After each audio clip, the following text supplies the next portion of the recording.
Eh, can I? Oh, this is what I should probably do.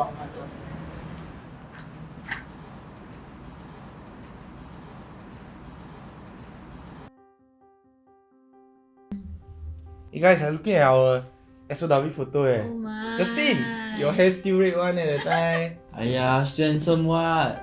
Right, Clarice? You are streaky as ever, never change, you know. Still this 小弟弟 from week 1. Aiyo. Yeah, but guys, how were you all like coming into Seoul? Wow, that was some time ago eh. Super long.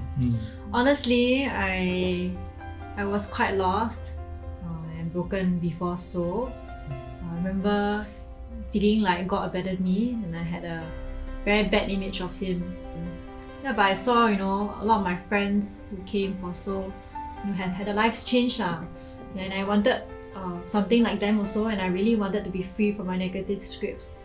You all I think for me it's the same. Like, I also came to Seoul because I saw the conviction and this deepened relationship my friends had with God after coming through the school. And I think personally I was also very tired. I was also in a very bad place. I was running away from people, from community and from God because of my failures as a leader and stuff. Yeah, so I just carried this sense of insignificance and me as a disappointment into Seoul. Hey, you heard last time you very wild one eh? Yeah, before so lah. I was carefree couldn't be bothered with things and also felt that going to church was boring and my relationship with my stepfather wasn't any good. And I think one of the reasons why I came to Seoul was also because of my grandmother.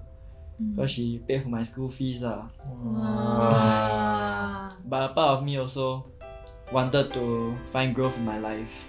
Not bad 孝顺 leh. Okay, so you want to find growth, right? So do you like encounter God? Actually, what were your encounters? Encounters well, I got a few the inner healing session. Do you all remember we had to write down what we wanted healing for? I really struggled at that point of time because I didn't know what to write. But when the session leader read out the passage of Jesus in Jericho and the healing of blind man Bartimaeus and him wanting to see again, I felt a very strange prompting that the Spirit was asking me to write the same thing. I didn't understand at that moment, but I just wrote it down and I proclaimed it out loud to everybody.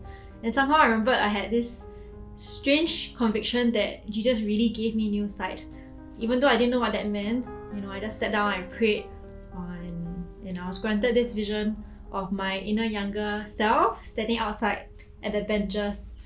And my eyes were wounded, I couldn't really see, and Jesus gave me these new spectacles. I just knew that my wounded eyes represented my wounds from the past, and the spectacles represented lenses that He gave me to view them. I was not angry with Him when He gave that to me, and I also saw a queue of young children who were also wounded, and they were all like, "Hey Clarice, how do you see again?" And I was like, "Oh, then Jesus gave me new spectacles." Yeah, and I think in that vision, God really reminded me that while my wounds are there and they hurt, but I think He really wants me to unite my sufferings with His. He wants me to use my wounds to help others. I think it's a gift that He has given to me to really empathize with others. Yeah, and I think he reminds me that's the beauty of our wounds. So that's my strongest and biggest encounter, I would say. Praise God. Feels good. I think I can relate to pain and suffering. Because I'm a boy who will always get injured. And I think my encounter with God can be summed up in Psalms 119, verse 176. I've gone astray like a lost sheep, sick or son, for I do not forget your commandments. Wow, can quote scripture leh. Of course lah. Remember at time, week 2, I got my leg cast up. Then God also wanted me to come home to Him. Yeah, like a lost sheep. He wanted to carry me home, to break my leg.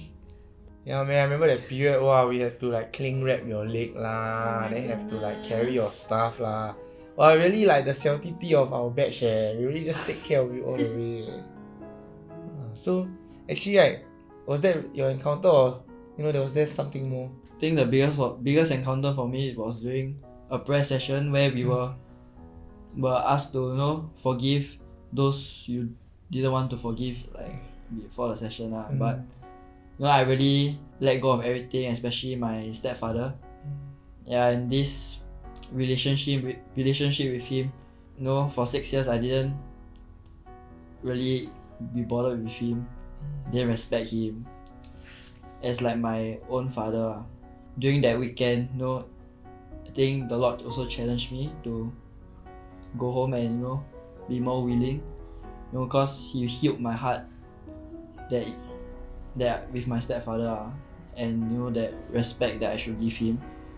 And going back, I could respect him well, and all the basic things like doing house chores, doing like go for a run together. I think that really gave me great joy that I could do all these things again. Really came a long way. Chills, yeah. I still remember, you last time always getting scolded for saying the wrong things one. Yeah, that one last time. Don't talk so much lah. Your turn lah. For me, I think my greatest encounter was during one of the sessions where we had to revisit a memory in our childhood. So the Lord made me revisit one that really hurt me last. It was a memory I didn't even know hurt me. So it was when I was 12 and it was my 12th birthday.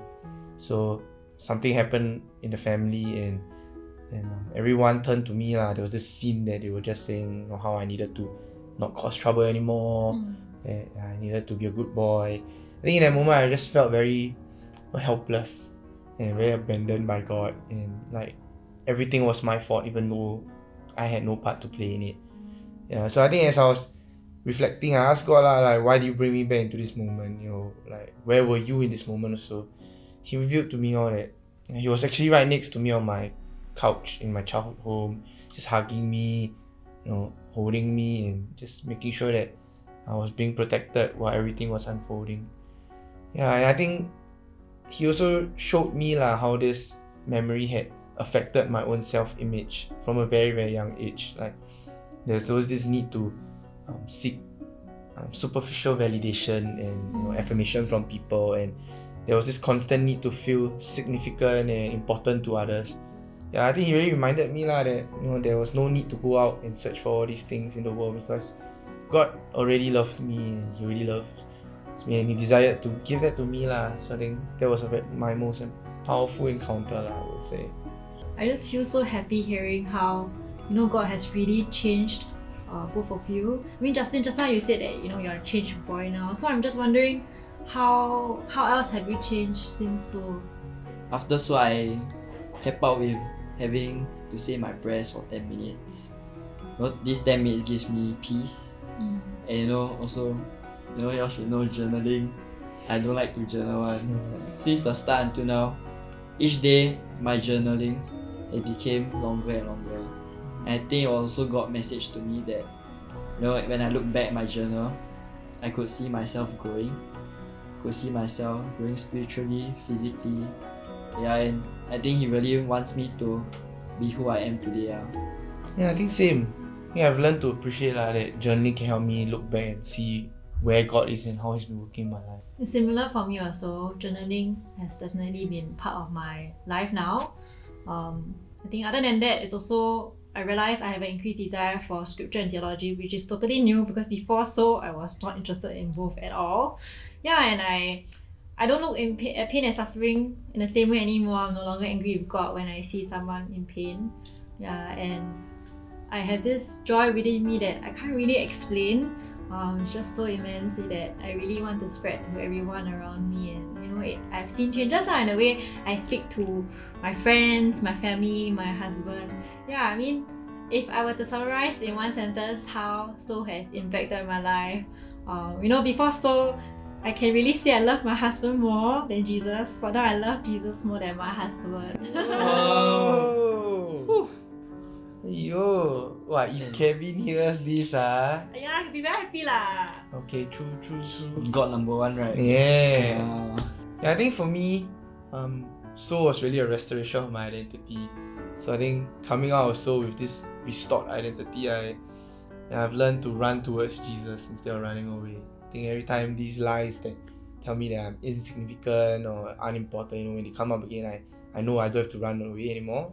I can run to Him, and His truth always resound over these lies lah. I think God also shows me that He's not done with me, that I'm not this end product already, and there's still so much more for me to grow, especially in my mission to love people. Before that, it was very difficult and I really struggled, but there's this new shift in my perspective, and I can now just look at them with more love, look at them as people who God has placed in my life, and learn to be more patient, loving, and kind to them lah. Yeah, I think that's for praise me. the Lord. Very happy to hear that. Hey, Clarice, check the time. No, we need to go already. We need to go already. Yeah, we need to go already. Shall we go? No, wait. Pray first. What so taught Okay, you? yeah, we should. Okay, you Yes. Decide ourselves in the name of Father, Son, Holy Spirit. Amen. Dear Lord, thank you for reminding me of my identity and for helping me find joy again. For making me a better person, a person who I can respect. For loving and saving me. May we May I always always remember your love, and may our lives be one that glorifies you. Amen. Amen.